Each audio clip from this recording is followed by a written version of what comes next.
We're looking at the history part of the SAT reading section. I want you to imagine it's test day, and you turn the page only to see this scary-looking passage sitting here. I mean, look at this thing. 3 huge, fat, dense paragraphs full of intimidating 18th century language. So what do? You take a deep breath and walk through the steps. We are going to take control of this passage by being careful and methodical. I'm not scared of you, the past. Here's the plan. First, I'll read the blurb. Then, I'll skim the questions for targets and map out the passage. This will enable me to tackle the passage in big chunks, doing questions as I go along. So, okay, step 1, let's go back to the passage. Read the blurb. This passage is adapted from Edmund Burke, Reflections on the Revolution in France, originally published in 1790. Edmund Burke was a British politician and scholar. In 1789, so the previous year, the French formed a new governmental body known as the National Assembly, ushering in the tumultuous period of social and political change, I'm going to underline tumultuous, known as the French Revolution. Okay, this is just loaded with helpful information. So Edmund Burke, this British guy, is going to be giving us his perspective on how France's new government, this National Assembly, is doing. He's writing this in 1790, and the assembly was formed, it says, in 1789, so just the previous year. The blurb also gives us this notion that it's tumultuous, messy, noisy, stormy. So maybe it's not going so great, since it leads, after all, to the French Revolution.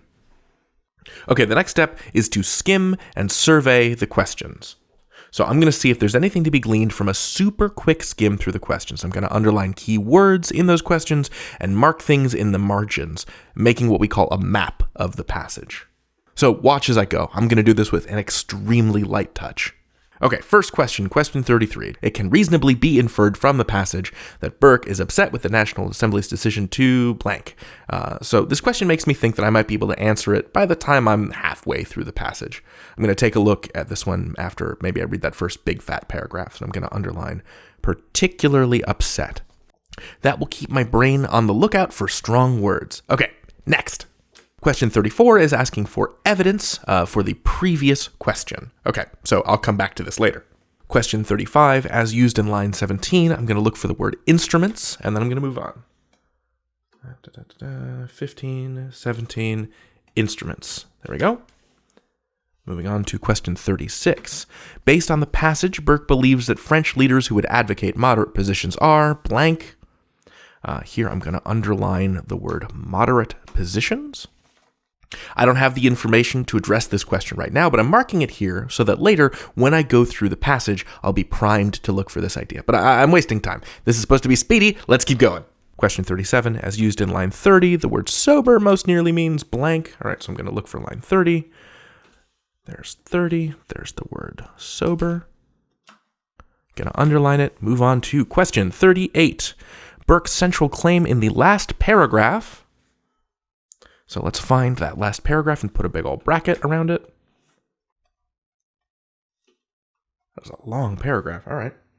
And that's all we're going to do with that for now.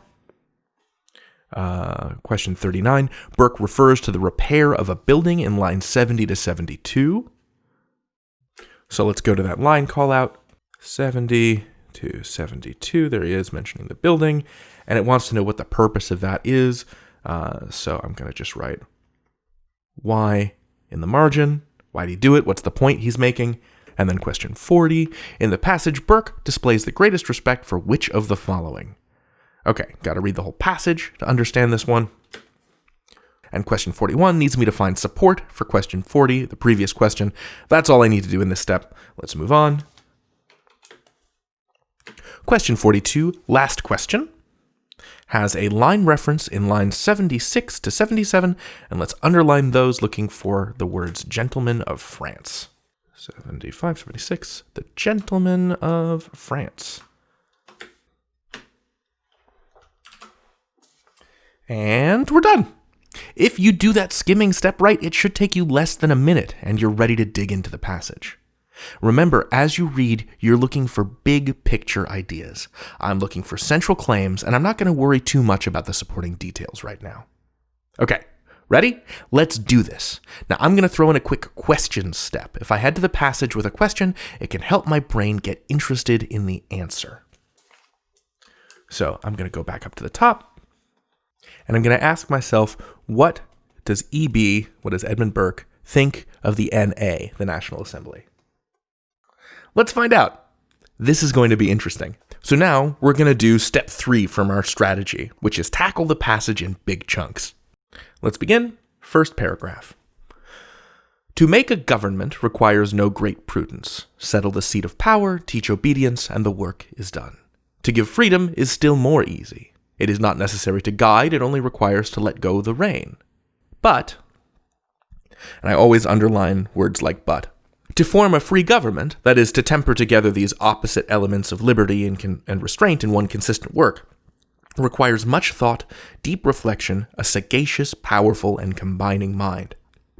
This I do not find in those who take the lead in the National Assembly. Burke is not impressed with the National Assembly. So Burke is saying these two things, that government is easy and freedom is easy, granting freedom is easy, but that they work against each other, right? These are opposite elements of liberty and constraint, and combining the principles of good government and freedom is really hard, and it requires you to be really thoughtful, and he doesn't think that the people in the National Assembly are especially thoughtful.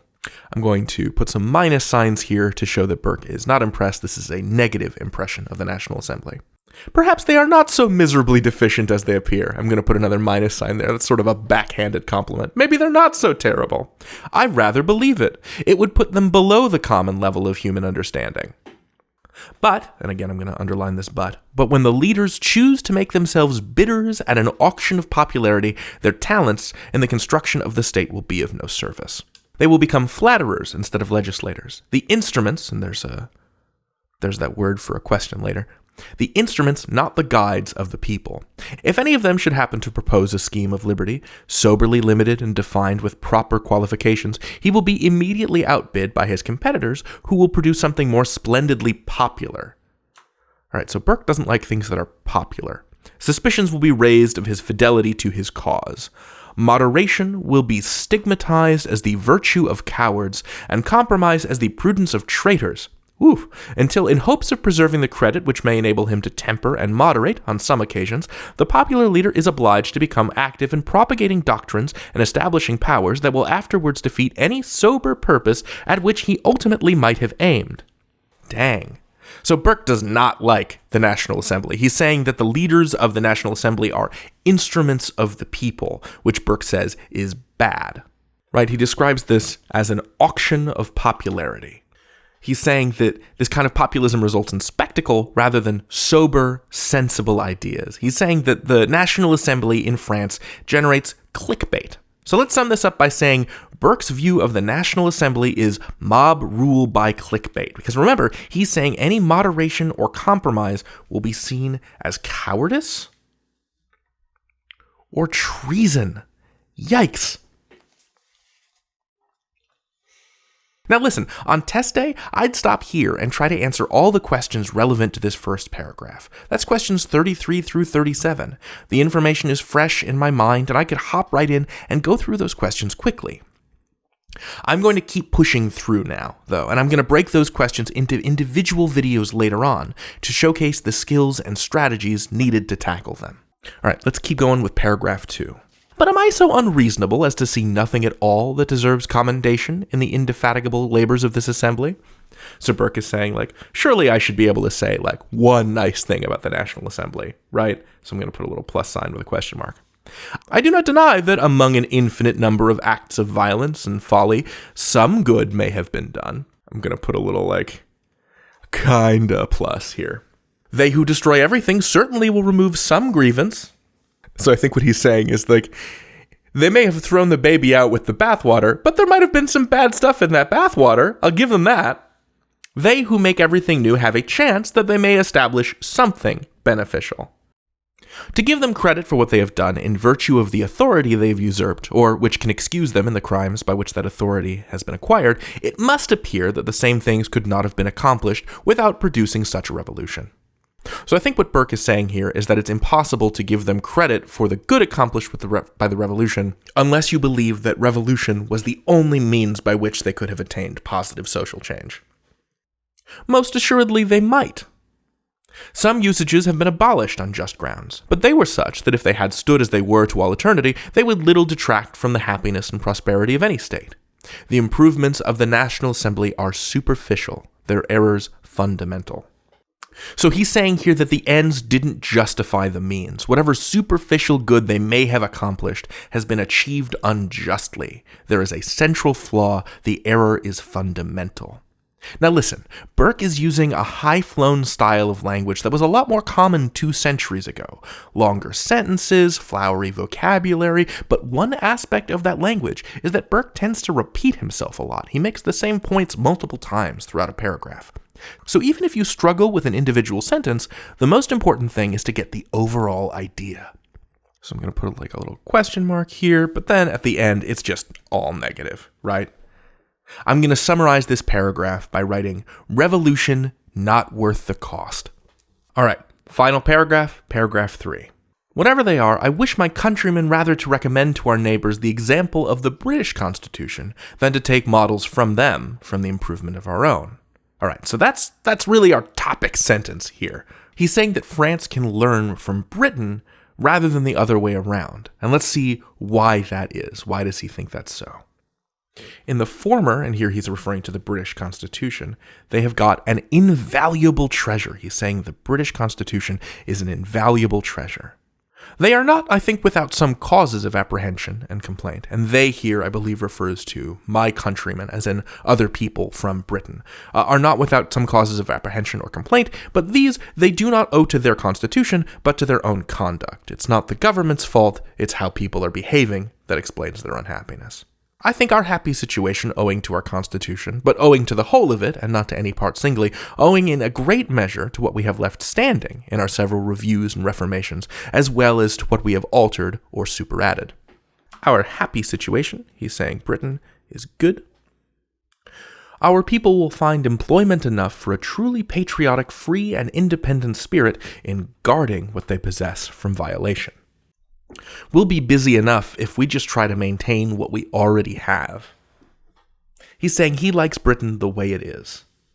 I would not exclude alteration neither, but even when I changed, it should be to preserve. I should be led to my remedy by a great grievance. In what I did, I should follow the example of our ancestors. I would make the reparation as nearly as possible in the style of the building. So I'm going to underline the example of our ancestors. I'm getting this sense of like preserving, conserving, doing stuff in the old way, repairing rather than renovating a building. A politic caution, a guarded circumspection, a moral rather than a complexional timidity were among the ruling principles of our forefathers in their most decided conduct. So again, all I'm getting from the sentence is careful, careful, careful, careful. Not being illuminated with the light of which the gentlemen of France tell us they have got so abundant a share, they acted under a strong impression of the ignorance and fallibility of mankind. Kind of snarky, Edmund. He's saying the French claim to be like super smart, and that despite this, the British persevered even without being bathed in that light, and made a government system that anticipated that people would be fallible or ignorant. I think it's important to note here that people in the past were also sarcastic, also told jokes. Just because it's old doesn't mean it can't bring the heat, you know? All right. He that had made them thus fallible rewarded them for having in their conduct attended to their nature. Let us imitate their caution, if we wish to deserve their fortune or to retain their bequests. Let us add, if we please, but let us preserve what they have left. And standing on the firm ground of the British Constitution, let us be satisfied to admire, rather than attempt to follow in their desperate flights, the aeronauts of France.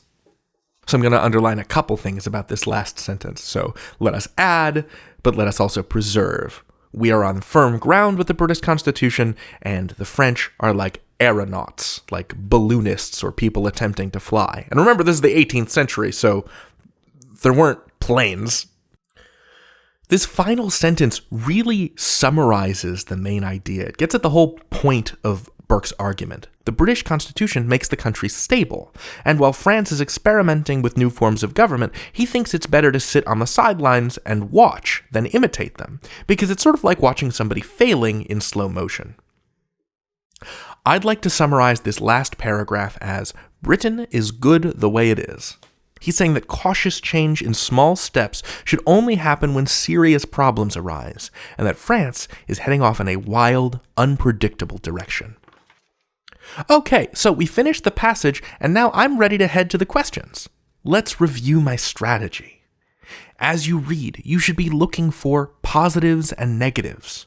Also, always be looking for contrast and continuation words like but or therefore. These words will help you get the shape of a writer's argument. Where and how do they make contrasts or transitions in the passage? Always try to sum up each paragraph in your own words as you go along. If you're feeling lost, you can usually get the gist from the first and last sentences in each paragraph. That's a great place to identify topic sentences or summary sentences for each individual paragraph, and for the passage as a whole. Remember not to get bogged down in the quicksand of fancy vocab words. Chances are pretty good that an important idea will be conveyed multiple times in multiple ways. So stay calm and stay flexible. Good luck out there.